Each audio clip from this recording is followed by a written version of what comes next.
This is Suzanne Kenney, and you're listening to the Crime and Canvas podcast.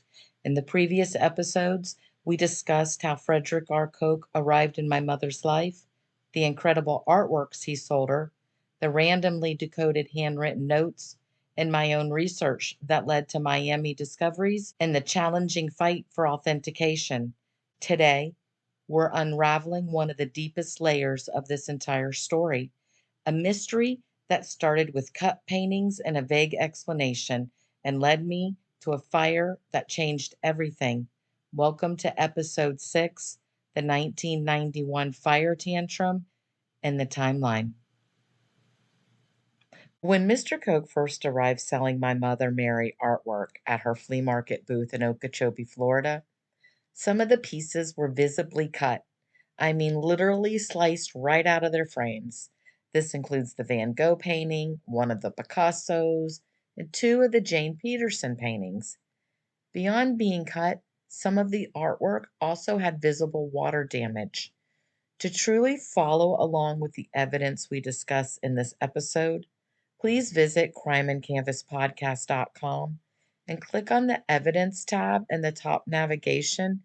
Many of the visuals we're referring to are posted there for you to explore as you listen.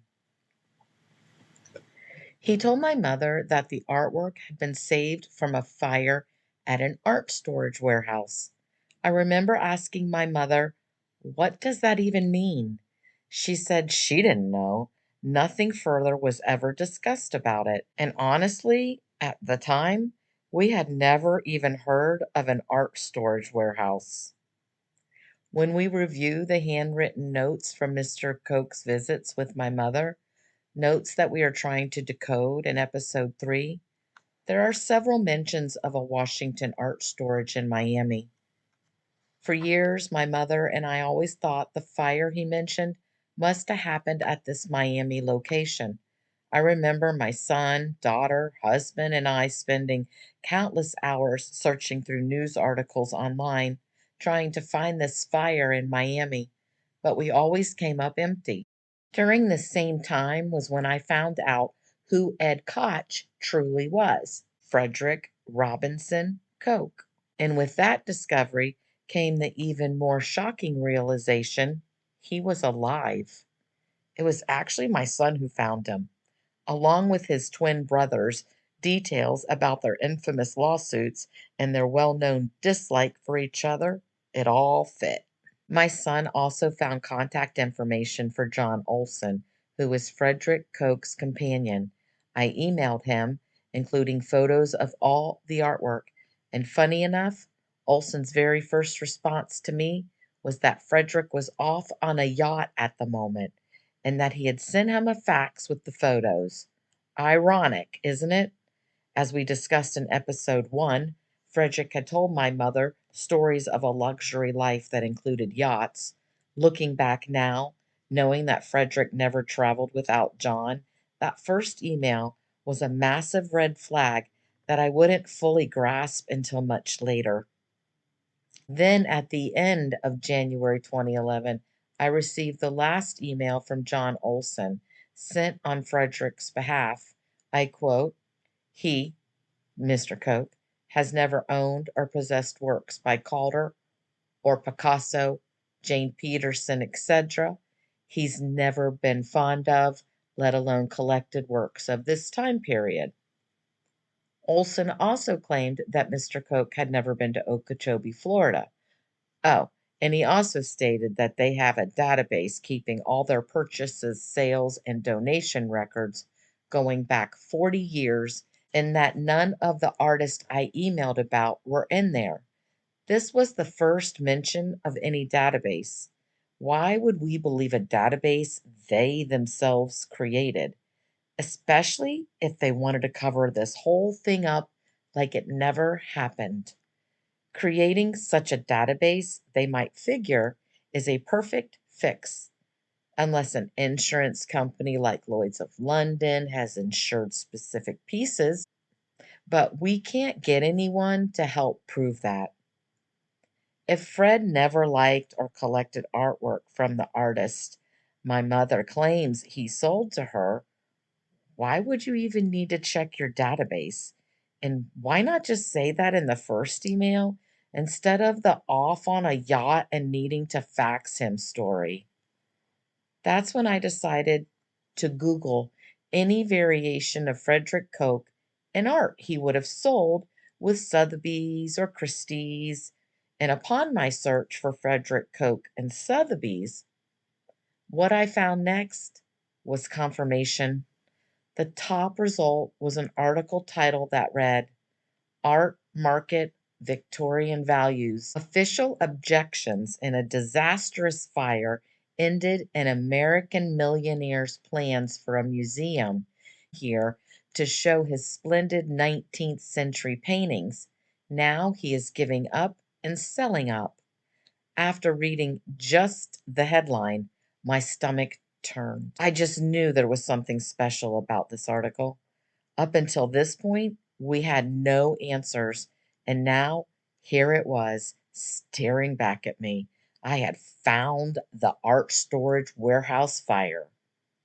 The article talked about a fire in November of 1991 at an art storage warehouse in London. We had been so focused on the Washington art storage in Miami, which Mr. Koch had mentioned in his notes, but after reading more about the London fire, it all seemed too perfect to ignore.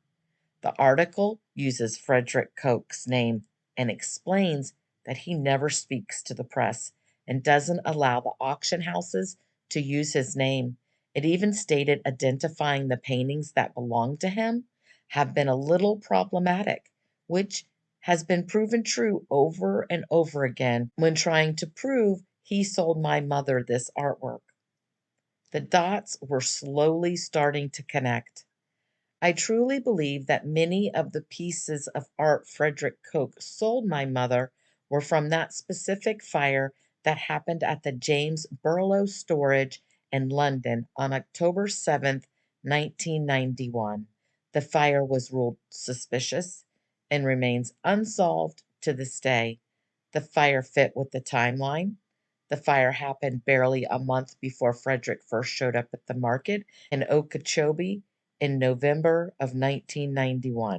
According to the news article, art was being stored in that London warehouse to eventually be put in a mansion Frederick had bought to convert into a museum. Unfortunately, the production was stalled when the London Historical Committee started fighting against him. They denied almost all of his requests. He had converted the staircase, and the Historical Society wanted the staircase restored back to original. He had hired an architect to help him with his appeal, and he lost his appeal, and the Historical Society made him revert the stairs back. So, even though he complied with all their necessary and confusing rules, they still made him undo the work, costing him millions of dollars he would never get back. To make matters worse, he lost even more when the fire consumed artwork, furnishings, and collectibles. But some of what was left, we believe, is what he sold to my mother for a couple of dollars each. Again, it raises the question, if he had lost so much from the London Historical Committee and the fire, then why sell it so cheaply to my mother and make nothing off of it himself? He could have just sold the art and made up for some of the money he had lost. Did a guilty conscience have something to do with it? And if so, what had he done that was so bad he would get rid of millions of dollars worth of art and seemingly not care about it at all? I guess that's something only a billionaire could do. The article about the London storage art fire stated that Lloyd's of London was the insurance company. So I emailed them as they were my only lead at the time. I prayed that there was some sort of connection they would give me. Information was so hard to come by that another rejection might just be too much. After an exchange of emails, Lloyd's of London referred me to Julian Radcliffe, who was the insurance adjuster on the 1991 London fire. As a result of that very fire, Mr. Radcliffe had eventually gone on to create a company called the Art Loss Register, or ALR, and was still in the art business when he reached out to me about our family potentially possessing some of the art from the James Burlow storage incident. I sent him several emails explaining my mother's story. To be honest, Mr. Radcliffe communicated back as if he hadn't even been reading the emails I sent at all. His responses were dismissive, like my reporting this was a waste of his time. Because, well, it was just art owned by a rich guy who really cared if it was recovered and now trying to be sold. It was after these initial exchanges that I decided to take a bold step. I mailed Julian Radcliffe the Alexander Calder drawings, even offering them to him as a payment if he would please help us with this case. It was then that his response left me with a pit in my stomach. His response: "It has been known for people to fake the artwork which has been destroyed." How would I know what artwork's been destroyed? Is this some kind of public knowledge? I haven't been able to find this artwork that we have anywhere. So he must think it's destroyed, though. Why would that be? And why would they not question that? Julian Radcliffe's statement implied that the art I had sent him photos of, and even the physical drawings, was in fact destroyed. I immediately responded, asking him to return the artwork back to me, and he did. If those drawings were indeed forgeries, wouldn't you think they'd have been seized for investigation? The fact that they were simply returned speaks volumes. This leads us to a critical theory about the cut artwork. What if the artwork was intentionally cut out, leaving the frames behind with some remnants of the paintings? Then insurance claims could be filed for the destroyed pieces.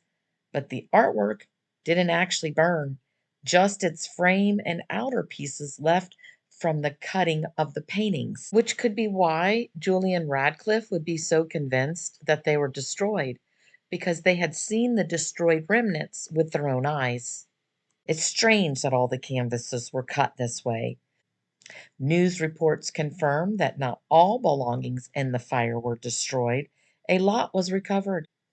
My belief is that the artwork was never truly destroyed, and Mr. Koch sold my mother the originals. Nonetheless, after this, I got some notifications on my website, theartworkstory.com, that secured my belief that I was on the right track.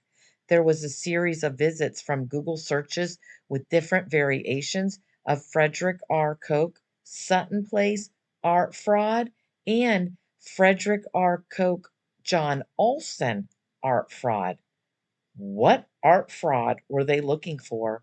This could have been anyone, but over several months there was over 60 visits from an iPad in Monaco, where Frederick owns a home, for some random person in Monaco to come in and type those keywords.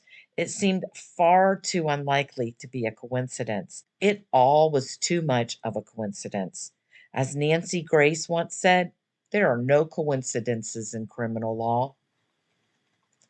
On the website, under the Evidence tab in the top navigation, you can find the Monaco screenshots to follow along. Let's break down what it shows.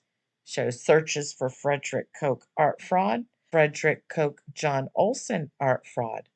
These aren't casual searches.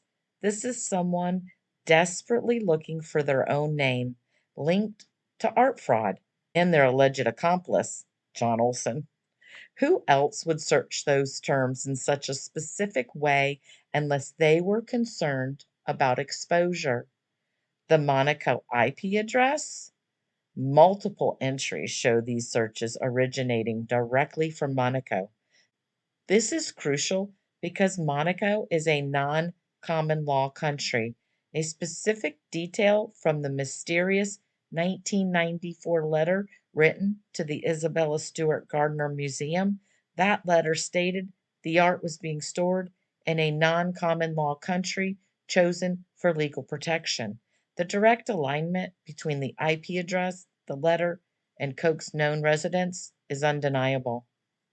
The Athenaeum Hotel in London. One specific search for Frederick Koch art fraud originated from the Wi-Fi of this luxury five-star hotel in London. Only someone of considerable wealth would typically stay at such an establishment. This places the same person from Monaco years after the James Burlow and Sons fire in London in October of 1991, which destroyed Koch's belongings, still obsessing over his alleged fraud from a high-end London location. This matching iPad device signature across these Monaco and London logs confirms it's the very same individual. I wish authorities would look into the Athenaeum Hotel records, which can confirm Frederick R. Koch's stay and connect him directly to this crucial digital footprint of guilt. The dates in my report, these frantic searches are clustered around early 2011. This is no coincidence. This is precisely the period when I was actively reporting Frederick R. Koch's art transactions with my mother, which I had just begun to understand as abnormal, and I was then reporting them to Robert Whitman, a former FBI agent and founder of the FBI's Art Crimes Division. Within a week or so, maybe a couple weeks, I discovered the James Burlow and Sons fire and then contacted Lloyd's of London, who passed my report to Julian Radcliffe, the lead investigator of that very 1991 fire. At this time in 2011, I had no knowledge of the Isabella Stewart Gardner Museum heist. My focus was on my mother's story and the fire. It wasn't until June 2012 that I solved the heist. You would think, I was some scammer that had come out with the heist from the beginning back in 2002. Well, when I first surfaced online with the eBay listing. Anyhow, at this time in 2011, Koch's sudden frantic searches for art fraud using his own name directly aligned with the timeline of my early reports hitting critical ears. My website, theartworkstory.com, registered on October 3rd, 2010, was at this point known only to the select individuals and institutions I was communicating with, acting as an online journal of my findings. These logs show him finding his way to my website from Google by searching his own name. The recorded iPad device signature on the logs is the same one from both Monaco and the London hotel, directly tying Koch to these locations and these specific searches for art fraud. This image is a window into the mind of the alleged perpetrator. It's not a theory, it's a direct digital trace of panic and a desperate need to control a narrative around art fraud. It puts Frederick R. Koch and John Olson squarely in the center of their own investigation into exposure. This isn't a conspiracy theory. This is evidence. Everything I have provided is backed up with evidence. Everything. My extensive Miami research, guided by my mother's notes, uncovered Frederick R. Koch's connections to the international art trading and an art restoration company, knowledge of non common law countries and their legal protections for assets is a hallmark of expertise in international art laws and trading. This combination of digital evidence, a 1994 letter, and documented business ties paints an alarming picture. Someone with intimate knowledge of international art logistics, potentially even moving the stolen art through Miami International Airport to Monaco, was in a state of panic over art fraud. This kind of irrefutable evidence that authorities have ignored for far too long, it's time to demand action. I also emailed Robert Whitman about my discovery of the London fire and how Lloyd's of London had Julian Radcliffe contact me. This was prior to seeing him at the Palm Beach International Art Show in February 2012, which I discussed in the previous episode, and prior to me solving the Isabella Stewart Gardner Museum art heist in 2012, where it turned out Robert Whitman had the Koch brothers at the Palm Beach International Art Show that very day, which we discussed in a previous episode. I informed him about my discoveries, including the London fire, when I met him at the Palm Beach International Art Show, and the Koch brothers, Charles, David, and William, were also present, seemingly there to intimidate me at Robert Whitman's invitation. Robert Whitman responded in a stern voice, "Look, there are no crimes with your mother's artwork." It was like a slap in the face. Again, another person telling me my own family story is wrong. Despite having already spent several thousands of dollars between travel fees, hiring experts, and sharing my mother's story, Whitman dismissed it. He seemed suspicious, even snatching an eBay listing I offered to verify my claims. He was curious about John Olson sending photos to Sotheby's, but his only responses were stares off into the distance. I had said all this, even with the Koch brothers walking around, because I wanted answers. I wanted help. I wanted someone to finally be on our side. After seeing the Koch brothers at the event that day, I was fully prepared to discuss my mother's story with them, but they never tried to talk. They were only there to intimidate me, and it seemed, like I said before, with the FBI's assistance, how else would they have known to be there? I had emailed Robert Whitman, letting him know I was coming a couple months prior. Anyhow, it all felt so surreal, running into the Koch brothers, seeing John Olson, talking to Mr. Whitman, but it made it so much more real than it had been, and I knew I couldn't give up. This story had to be solved. If not for my mother, then for me. I had to keep going. This is not just about a few art pieces. This is about high level corruption and a systemic cover up by institutions, the FBI, most levels of the government, agencies formed to solve crimes, all media outlets, museums, and universities. For me, the cover up is more troubling than the actual crimes I have uncovered. I read articles every day that share people's opinions that aren't necessarily fact checked and theories on all kinds of topics. The information I am sharing is true and from actual encounters, yet I am ignored. I keep hoping I will find someone somewhere to finally help me. In the words of Lady Gaga, it only takes one person. And to be fair, I realize at times maybe it wasn't just necessarily corruption. Maybe it was just a struggle to believe the craziness of this story. I get that. But this is a $1 billion story. It's definitely within everyone's pay level to be investigating and looking into this. Those that I'm reaching out to, I mean. So, anyhow. First Donati from the art heist claims several $100,000 were paid by a billionaire for the art heist. I find you the billionaire, and because he's a billionaire, he's innocent. Yet news articles quote Donati, a known mafia criminal, about being paid by a billionaire to do the heist. But the news won't quote my story about my mother's real life art encounters with the billionaire. This is why most of you probably struggle with what is being presented.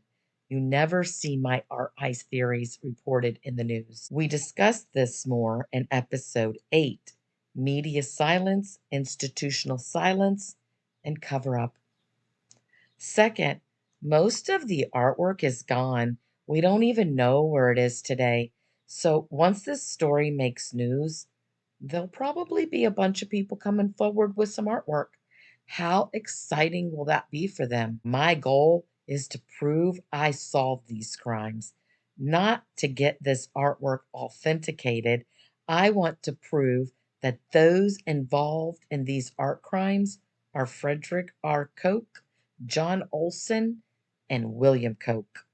And most importantly, what I'm trying to get exposed is the corruption and the bias that exists and just the journey I've been through.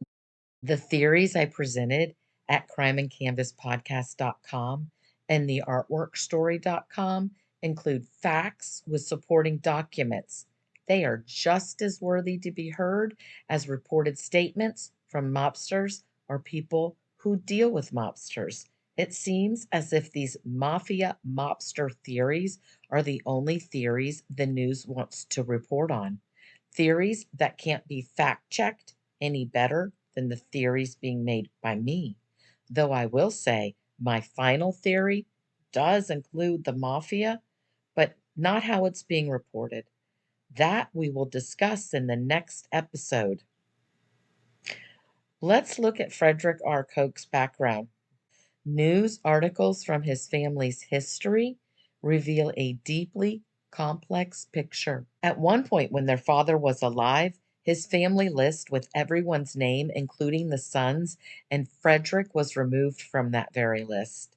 Something happened that, for a time in his life, Frederick was not recognized as part of the family. When their father, Frederick, died in 1967, he left his eldest son out of his will, though he had previously provided for him with the creation of two trusts. Even in the 1990s, his mother ended up disinheriting him because she wasn't pleased with his behavior.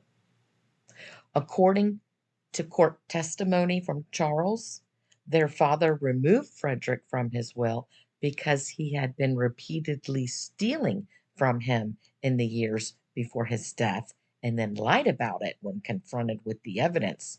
Frederick lifted traveler's checks, cash, and an air traveler card from their dad, Charles said. He also alleged in court records that his older brother forged his signature on their father's Brooke Brothers charge account. Charles's contempt for his bon vivant brother was apparent in court. Over the years, he testified, I had accepted my father's analysis of Freddie of not really being a whole person, of being a person who was amoral and not capable of true feelings towards people. These articles back up the character of the person I am claiming did these crimes. You have this billionaire struggling with writing something that is beyond one's imagination, things that just aren't going his way. His money can't fix this the way he's used to. A man who has never had to work a day in his life. His only reason for visiting with my mother and doing what he did was to make himself feel better for some art crimes he committed, crimes that most don't really care about. But to this man, it was different. He left my mother to struggle with selling artwork beyond her comprehension and then hid from the truth when reality came calling. It takes a very selfish person to leave my mother and our family to go alone with what we have been through while standing up for this story. No one should have to go through that. This man's actions and the consequences thereof, and how that wove itself into an unsuspecting family's lives, is the core of this amazing story I am trying to share. Over the years, when my mother would share her story, people would ask why this man would do what she claims he did. She doesn't have the answer for that other than what she has shared about his visits. In my many years of researching my mother's story, I have had the same question about why the man did this. Why did he sell her artwork of such varying values? There's just so many questions. It's unfair to put the questions of the motives on the victim, right? What victim has to answer the questions of the criminal? Maybe a lot. I don't know. People do seemingly strange acts all the time due to their guilt and their emotions. From the outside, it was strange at first, but once I connected everything, it started to make sense. Frederick just wanted to right his wrong in a way that was considered a good deed. He sold off artwork like he was doing so from a checklist of his crimes, probably to fix disappointing his mother, participating in the heist, feeling responsible for Robert Donati's death, and likely other things we don't even know about. This was the one thing that made perfect sense in a story where nothing else did. Consider the timeline. The James Burlow and Sons London art storage fire occurred October 7th, 1991. This was just 13 days after Robert Donati was discovered murdered on September 24th, 1991, a murder that occurred because of the Isabella Stewart Gardner Museum art heist. A few weeks after this fire, in November of 1991, Mr. Koch arrived in my mother's life, beginning to teach her about the art world as documented in the notes written during his visits with my mother. There is a chance that the information I am providing might actually be helpful in solving these crimes. Because at the end of the day, these crimes did happen, and there is an answer to who did the crimes, including the high likelihood they were done by a billionaire. I am providing real, factual information that can all be proven and backed up with legal documents connecting to an art loving billionaire. I am not providing you with a theory based on internet research like other internet researchers who have written books on the Isabella art heist and are published in news articles as a source of information. Not one of the published books on the art heist comes from firsthand art encounters. They also get to put their theories on the Wikipedia page, which was one of the reasons I decided to publish my book. I thought with a published book, you can report your theory just like the others are. And instead, I was reported as a vandal. I'm a vandal. Take that, absorb that for a moment. All my actions, all my standing up, I'm the vandal. Anyhow, my mother's story unveiled a world of master artists and immense art crimes. Amidst that revelation, the profound injustice and calculated deception became undeniable. And it is precisely for this reason that I stand. This podcast is my unwavering act of defiance against those who wield the power to bury truth and silence voices. I will not be silenced. Attempts to intimidate me only confirm that I am hitting the nerves of the corruption.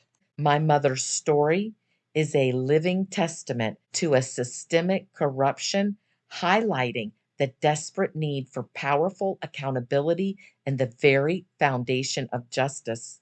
Your engagement by listening, sharing, and connecting is how we dismantle their silence and ensure this full story reaches the public.